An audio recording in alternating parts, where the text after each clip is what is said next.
Hi guys, this is Alaya Jen and welcome back to my YouTube channel. So for today's video, ano nga ba daw yung agency ko sa Pinas and magkano yung nagastos ko? So guys, para to sa mga new subscriber ko kasi marami pa rin sila na nagtatanong kung ano yung agency ko. Syempre yung mga luma, alam na yung agency ko pero may mga bagong salta kaya sasabihin uli natin kung ano yung agency ko sa Pinas. So ito guys, feeling ko, ito yung pinaka-top na magandang agency sa Pinas. Maalaga, maasikaso, hindi naninigaw, and most especially, hindi siya ganun kamahal. So, kayang-kaya ko siya.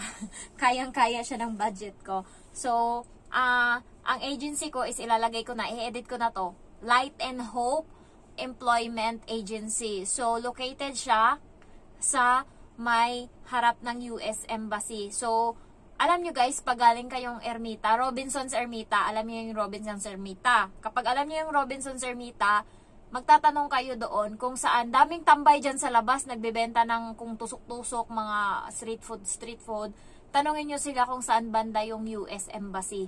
Harap siya ng US Embassy, ayan. So sa pinakadulo ng Robinson's Ermita, kung sa Padre Paura ka dumaan, alam nyo yung Padre Paura guys, para mas madali, Padre Paura na street, diretsuhin nyo siya papuntang dagat.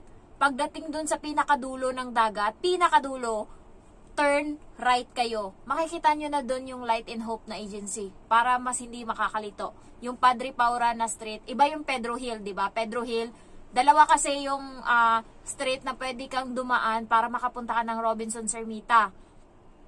Yung isa is Padre Paura, dito ka dadaan. Ang isa Pedro Hill, doon yun sa may sa may train station. So, kapag doon ka galing ng Pedro Hill, punta ka ng Padre Paura na street. And then, yun, dire-diretsuhin mo lang. Kahit saan ka naman doon banda, basta diretso lang, huwag kang liliko, huwag kang Ayan, pagdating mo doon sa dulo, na matanaw mo na yung dagat, turn right ka. Tapos yun na, makikita mo na doon sa may gilid, yung Pearl of the Orient Tower, yung may elepante doon na dalawa, elephant ba yun? Dalawa, basta sa gilid makikita mo na yung pangalan, malaking pangalan na sa gilid siya, Light and Hope Employment Agency. So, hiring sila, domestic helper to Hong Kong, domestic helper bound to Middle East, ayun is meron silang accommodation, libre lahat. So, yun, yung, kung hindi kayo makapasa sa domestic helper sa Hong Kong, pwede kayo mag-domestic helper sa Middle East. Doon din sa kanila, meron silang accommodation, alaga din nila yung mga nila doon, yayamanin yung mga ulam nila doon. And meron silang mga waiter, barista, iba-iba yung mga skilled worker para sa lalaki. And para sa mga babae, sales lady, bound to Bahrain, meron din sila. Kaya marami kayong pagpipilian doon, lalo kung may mga kayo, qualification kayo, meron kayong mga degree, pwede kayo doon mag-apply kung gusto niyo magpuntang abroad. So, Light and Hope Employment Agency yung agency ko. Meron silang interview dati every Tuesday and Thursday. Ayan, hindi ko lang alam ngayon kung ganun pa din yung routine nila. So, siguro guys, naintindihan nyo na kung saan siya banda, diba? Basta Padre Paura siya. Kasi may nagtanong sa akin nung nakaraan, inisa-isa ko pa talaga. Tanong nyo lang kung saan yung US Embassy. Kung alam nyo yung Dolomite Beach, malapit din siya doon. So, pag nandun ka na, tanong mo lang, Kuya, saan banda yung US Embassy? Kasi ako yung naglalakad ako, hindi ko rin alam. Basta tinatanong ko lang, US Embassy, US Embassy. Nan, dulo! Sabi ganun sa akin, yan, dulo! Tapos pagdating ko sa dulo, nag-turn right ako. Nandun, nakita ko na yung Light and Hope. So, magkano yung nagastos ko lahat-lahat? 15,000 pesos. So, hindi kasama dyan yung pamasahe ko kung saan-saan man ako napadpad. Hindi kasama dyan. And hindi kasama dyan yung pagkain. Labas yung pagkain dyan. Nagastos ko lang talaga yan sa mga paper ko, ganyan. Medical, TESDA. Kasama dyan yung TESDA na 5,000. So, di ba maliit lang? Medical ko kasi isang beses lang ako nag-medical and ang nagastos ko doon 5,000.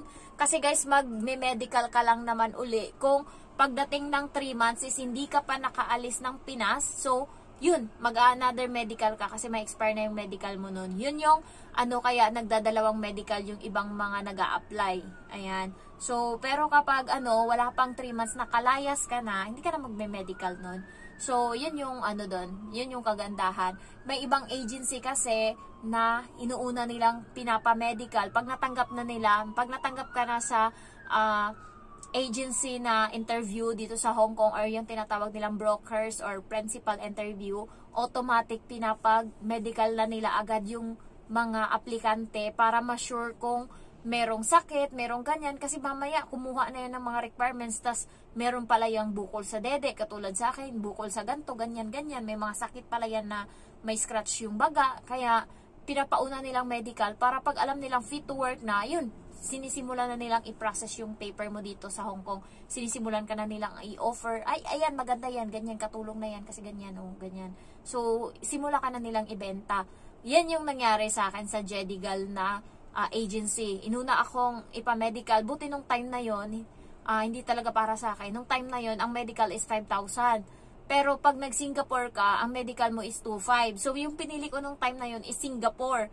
So, nung sa Singapore pa lang na medical, nakitaan na ako na may bukol ako sa dede. Kaya in-stop ko. Ang nagastos ko lang nun is nasa 5,000 siguro or hindi pa umabot. Kasi nga, gumastos din ako sa picture ko doon sa Jedigal, nag-picture na kami, nag-video na yung naka-attire ng katulong. So, yun, nagastos ako pero hindi ako natuloy doon kasi nga may bukol yung dede ko. So, pinaoperahan ko siya muna and then nag-antay ako ng 2 years bago ako nag-apply uli dito. So, kaya sa 15,000 na yun, kasama na doon yung medical ko na 5,000 and then TESDA ko na 5,000. Ayan. So, 10,000 na. Tapos, ang binayaran ko ngayon sa sa photo and video. Sa Light and Hope pala guys, pipicturan ka nila doon gamit yung camera nila and then video na nagtotok kayo parang interview na video. So, introduce yourself para mapagpipilian ka kaagad ng amo mo. Mas maganda yung ganun kasi sa Kings, ako yung nag-video, yung bahay namin hindi ganun kaganda, madilim kasi nga maingay pag sa mall ako nagawa. Tapos pag sa bahay, magulo din kasi nga squatter. So, hindi matino. Ngayon, yun, may single yun, 2,500. Yun, photo and video, 2,500 yung single nila. Maliit na halaga lang yun. Parang doon lang yung agency kumikita na parang sideline nila yun. So, 2,500. And yung iba doon yun na yung NBI.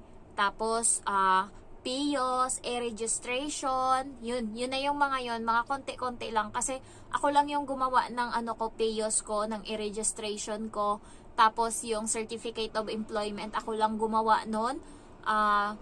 Ayun, kaya nasa lang, yung nagastos is nasa 15,000 lang lahat-lahat kasama na NBI doon. Pamasahe, pagkain, yun hindi kasama. Meron din palang vaccination card nung time na yun. Yun, kumuha din ako noon and yun, kumuha ako ng BDO Kabayan. So, 100 yung bayad doon, yung passbook. Ayan, meron ako noon. Kapag kasi guys, nag-apply ka as domestic helper, mag-o-offer yung bangko ng BDO kung gusto mo maging kabayan, ganon, para doon ka mag-ipon. So, di ba kapag ordinaryong tao ka lang sa Pinas, yung hindi ka OFW, 10,000 yung yung bayad kapag passbook tsaka ATM yung ibibigay sa'yo. Pero kapag OFW ka, is lang yun siya, 100 lang yung babayaran mo. Isi-savings pa yung 100 na yun. Nasa loob siya mismo ng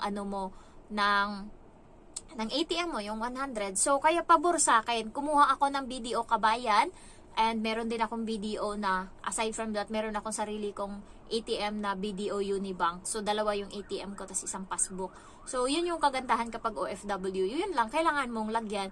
And, nagbayad pa pala ako ng PhilHealth, hindi PhilHealth, Pag-ibig na 300 pesos. Ayan, so, yun, hulog yun ng agency. Ikaw na bahala kung itutuloy mo. So, required talaga sa mga OFW ang Pag-ibig. Kaya, requirements yun. Isa yun sa mga requirements yung Pag-ibig number. So, nakita naman kasi meron akong online app ng Pag-ibig ko. Kasi may mga hulog yan ng dati kong company. Kaya alam ko kung magkano yung laman ngayon ng Pag-ibig ko. Nasa 10,000 yung nandun. So, pwede ko na siyang i-loan.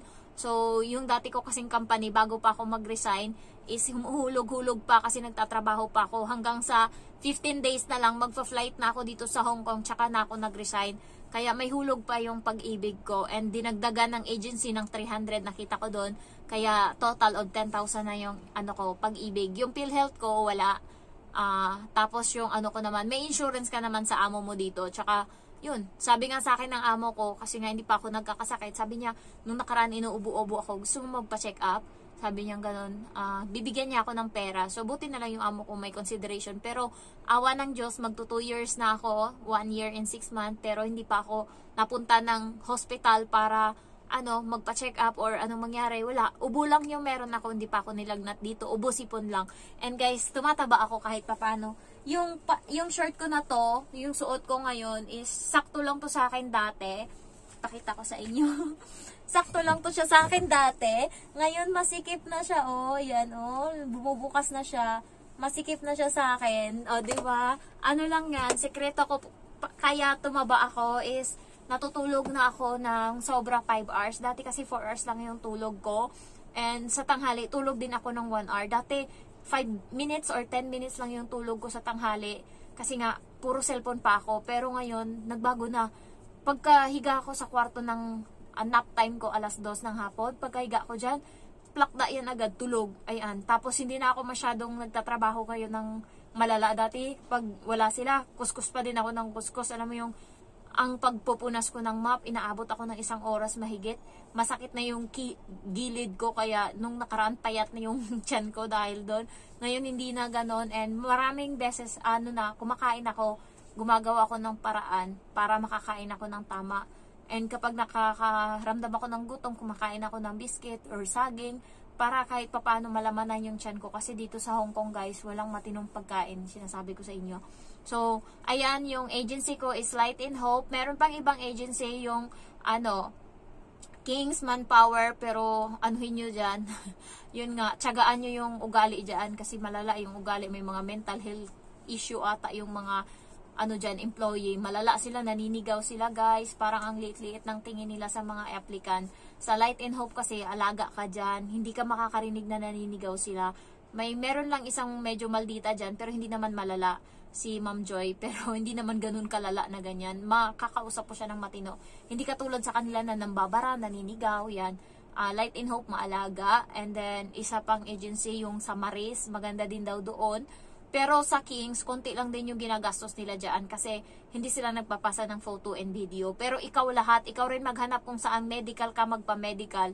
Hindi katulad sa agency ko na sila yung naghahanap ng pag-medicalan mo. Sa TESDA naman, ikaw talaga maghahanap kung saan ka magte-TESDA. Kaya yung mga magte-TESDA dyan, you can PM me, meron akong kakilala.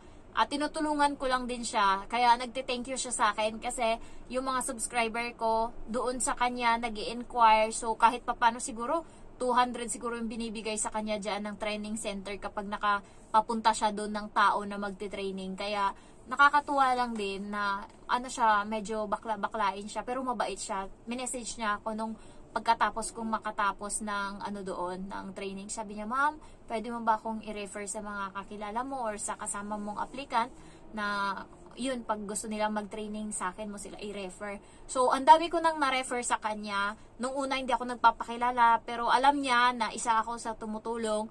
So, nung nakaraan, minessage ko siya. Sabi ko, ako pala yung YouTuber na parating nagbibigay sa'yo dyan ng customer. Binibigay ko yung pangalan mo kapag may nagtatanong kung saan magte-training. Sabi niya, maraming salamat, thank you. Kasi guys, ang bait niya. So, malaking bagay na yun. 5,000 yung pa-training niya dyan. Tapos, ayun nga, handle nyo lang yung mental issue nyo kasi malala din yung nagtitraining dyan. So, ayun lang guys. Halos lahat naman talaga kailangan mong pagdaanan. So, thank you for watching and I love you all. Bye-bye. Ilagay ko dito yung yung mga mga ibang pa. Thank you. Love you all.